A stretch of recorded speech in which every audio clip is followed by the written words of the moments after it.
Hey guys, this is Mac Garage again and welcome to my channel, and today I'm gonna show you how to replace the brake drum on Toyota Vios or Toyota Yaris. So punta tayo sa may backside. So ang una natin gagawin is, of course, kailangan natin itong i-lift yung sasakyan and alisin yung gulong. Start natin ang pag-alis ng gulong. But before that guys, ipapakita ko muna sa inyo yung, of course, yung nabili natin. So, ito guys yung shoe kit na nabili natin.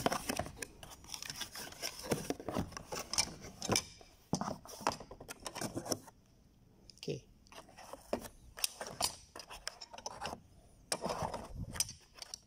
So, this is 4 pieces. 4 pieces yan. Isang set yan guys.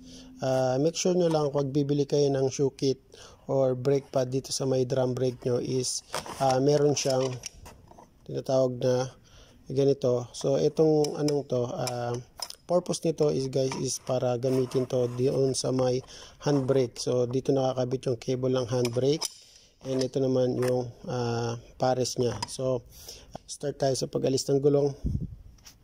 So ayun guys, natanggal na natin itong gulong. So simulan na natin yung pagtanggal nitong brake drum dito sa ating preno. So ang gagawin nyo lang dito guys is pupukpukin nyo to. Ayan. Huwag naman sobrang lakas. Yung tama lang para lang maalog yung pagkakapit niya dito sa may stud dito sa may ano nito, sa may ilalim. Kung matigas pa rin naman guys, meron yan ditong butas is ang size niyan is 10 mm. Pwede nyo pasukan ng tornilyo and then higpitan nyo dahan-dahan magkabila. Ayan. And then itutulak yan nito. Itutulak yan itong brake drum. So now pupukuin natin. Ayan. So lambot naman. Ayan. So bali dito yun, tutulak yun dito guys kung i-spray nyo. So ganyan kadami yung loob ng ating brake drum. So kailangan nyo dito ng mask. So start natin linisin bago natin tanggalin. Yan. So yan guys, nakita nyo malinis na no, kumpara kaganina. So tatanggalin na natin siya. Ang gagawin lang natin guys is kailangan natin tanggalin itong lock na to, itong dalawang lock, and then itong spring dito sa may likod. Ito yung nagsusupport dito sa may adjuster nitong brake shoe. So pagtanggal lang yan, ipipihitin nyo lang to. Yan, kukontrahin nyo dito sa may likod, then magpapapam na yung spring yan.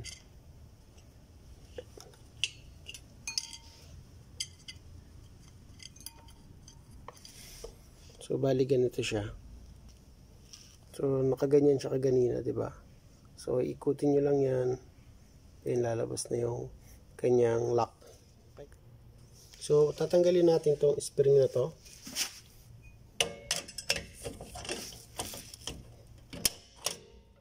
Okay. So susundutin lang natin to ng screw, flat screw itong spring dito para bumaklas yan, humiwalay.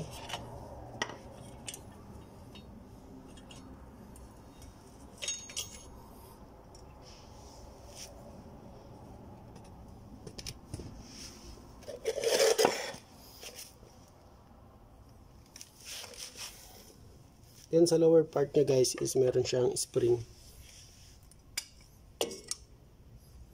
Okay. So ito yung kanyang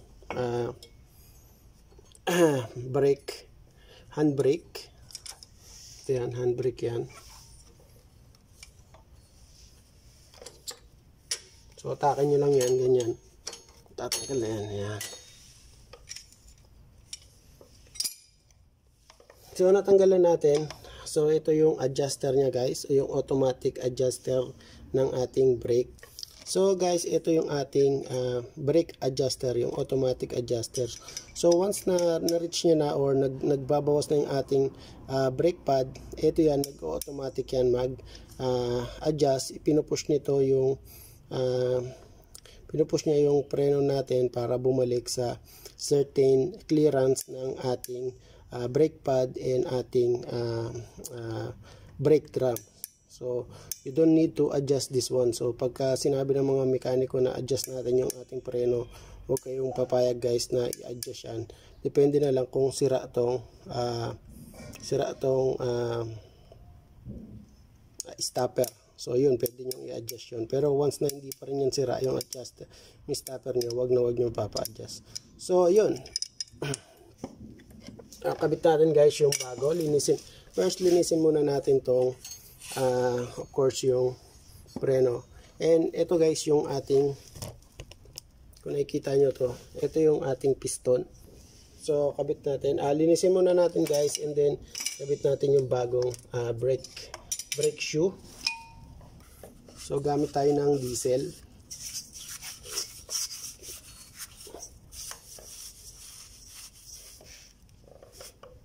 So hintayin nyo lagi yung inyong basahan dyan sa lapag. Yan. Para hindi na kayo magano kasi dumi.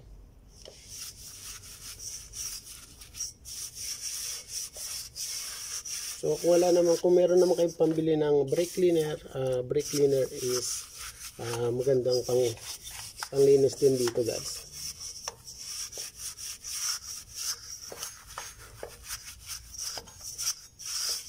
Kaso yung brake cleaner medyo may kamahalan yun. So dito lang tayo sa gasolina, sa diesel.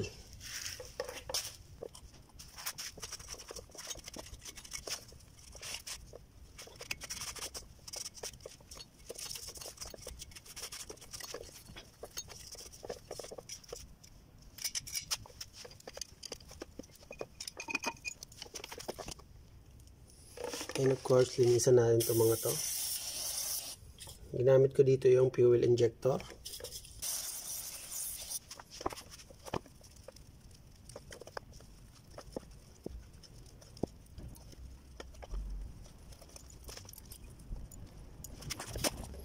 So ayan guys, malinis na natin yung ating mga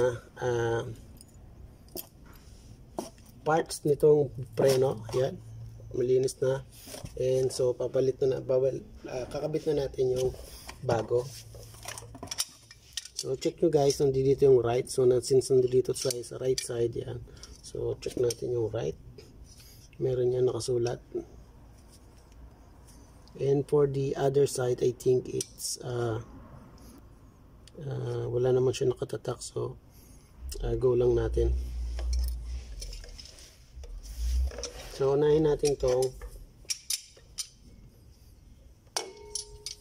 bali ganito yan.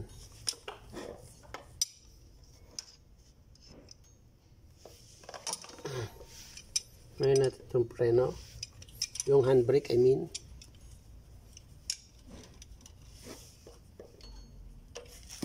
Ang hirap naman to.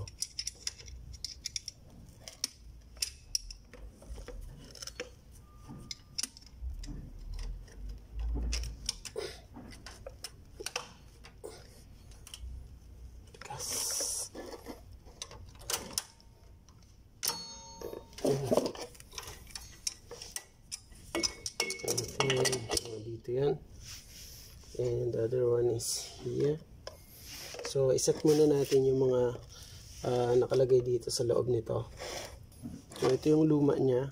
Kukunin natin yung spring and then ikakabit natin dito. So meron din pala siyang ano guys, meron din siyang left and right. So ito hindi to tama, dito sa kaliwa. So ito yung tama sa kanya. So tanggalin natin yung spring and then kabit natin. So yan, natanggalan natin yung spring. So ikakabit na natin dito.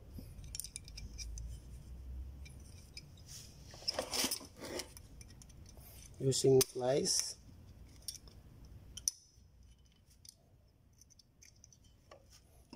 Yan.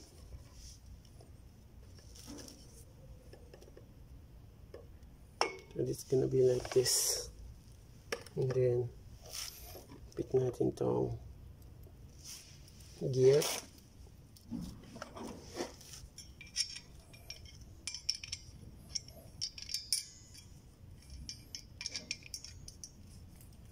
And then like that. So guys, tuwing magpapalit kayo ng brake shoe dito sa may likod, i-reset nyo lagi itong gear. Ayan yung adjuster niya kung tawagin. So babalik natin yan hanggang dun, all the way to all the way here. Yan. Yan. So dapat nakaganyan siya para automatic siyang mag-adjust mamaya pagka pinreno natin. So ganyan muna natin siya. Balik natin itong lock.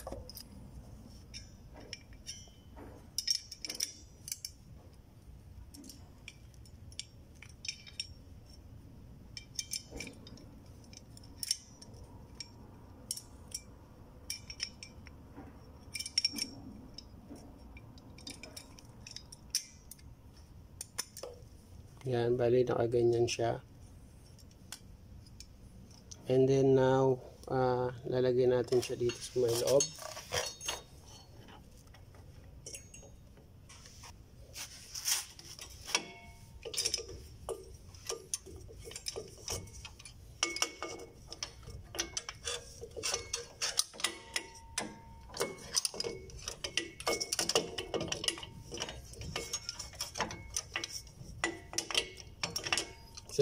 So once na na-position nyo na to guys, ikabit na natin tong lock dito sa may itong dalawa, yung may spring at saka yung may ganito. Yan, ilalak, tanggalin mo, ikabit muna natin dito sa loob.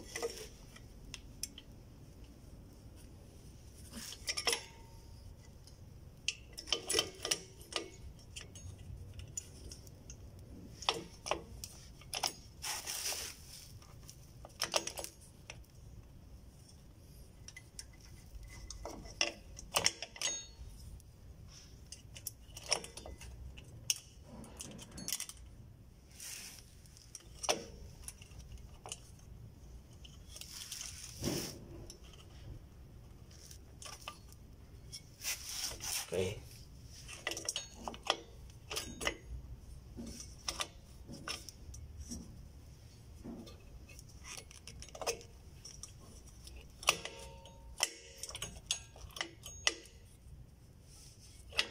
It's been a long day.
So now, ikakabit natin yung maliit na spring dito sa may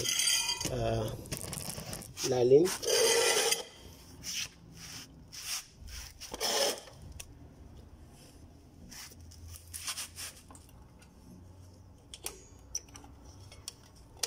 And pasok natin dito sa may dulo. Sa loob. Sa loob dapat yan guys.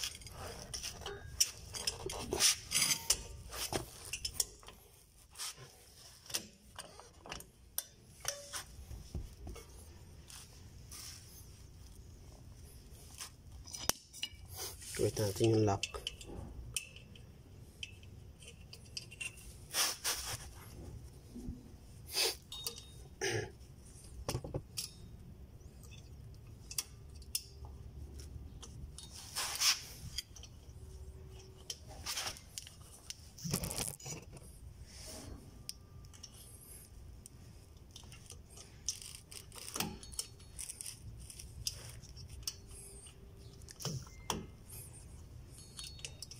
Tigas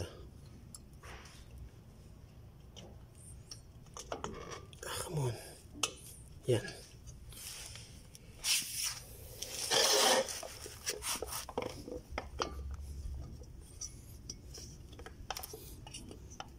Then now, i-check natin kung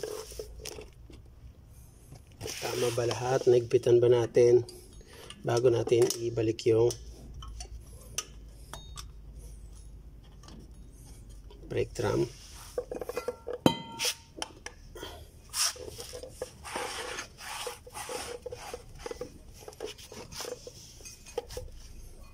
Balik na natin. Everything is locked. Okay.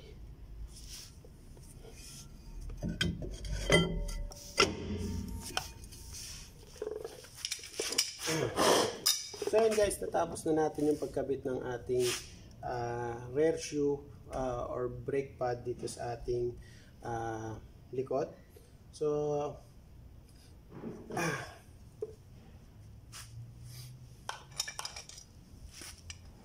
hindi ko napapakita sa inyo yung kabila kasi parehas lang din naman to ng step. So pinakita ko lang sa inyo itong isa. So kung meron kayong mga katanungan about sa sasakyan, comment lang kayo sa ilalim and I will try my best to answer all of your question. Yan guys, natapos na natin. So ganun lang ka-easy guys magpalit ng rear shoe brake dito sa ating sasakyan. I think this can be applied also with the all type of na gumagamit pa rin ng drum brake. So hindi yun magkakaiba ng components sa loob. So magkakaiba lang yun, magkakatalo lang yun sa mga spring, pero yung fundamental pa rin ng brake is pare-parehas lang guys. Hanggang dito na lang guys, and I hope na may natutunan kayo ulit dito sa video ito, and we'll see you with my next video. If you are new here on my channel, please subscribe and don't forget to click the notification bell para magkita-kita ulit tayo sa mga aking tutorial video or DIY video. So hanggang dito na lang guys, and thank you very much sa inyong lahat, and bye.